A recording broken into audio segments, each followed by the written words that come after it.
মাথাভাঙা ২ ব্লকের বড় শোলমারির দড়িবশ ফুলবাড়িতে জলঢাকা ও ডুডুয়া নদীর সঙ্গমে সূর্যোদয় যুব সংঘের ঐতিহ্যবাহী বার্ষিক ৪৯তম নৌকা বাইচ প্রতিযোগিতা শুক্রবার অনুষ্ঠিত হয়। অনুষ্ঠানের উদ্বোধন করেন লেখক রাম সেবক গুপ্তা। প্রতিবছর ১৩ই ভাদ্র নৌকা বাইচ অনুষ্ঠিত হয়।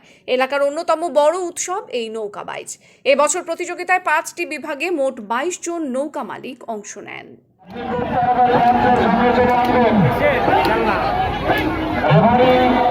সম্মানীয় মানিক মিত্র মহাশয়, আপনি মঞ্চের সামনে চলে আসবেন।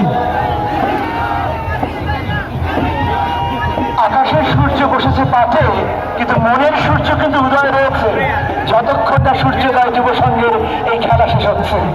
উনবার আরো একবার উচ্ছ্বাসে পরিণত হয়ে দেখলাম জয়কে নিশ্চিত রেখে সমস্ত জয়ীদেরকে আমরা আরো একবার শুভেচ্ছা জানিয়ে অনুষ্ঠানের দিকে আবার ফিরে যাচ্ছি।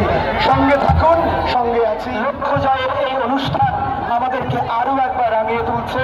আপনাদেরকে ঘোষণাদের সামনে তাড়াতাড়ি চলে আসুন।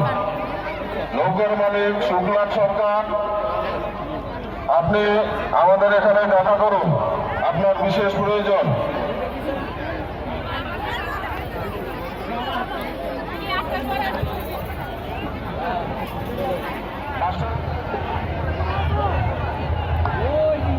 শুক্লাল সরকার মহাশয়, নৌকার মালিক শুক্লাল সরকার মহাশয় বক্তব্য শেষ করছি। সকলে ভালো থাকবেন।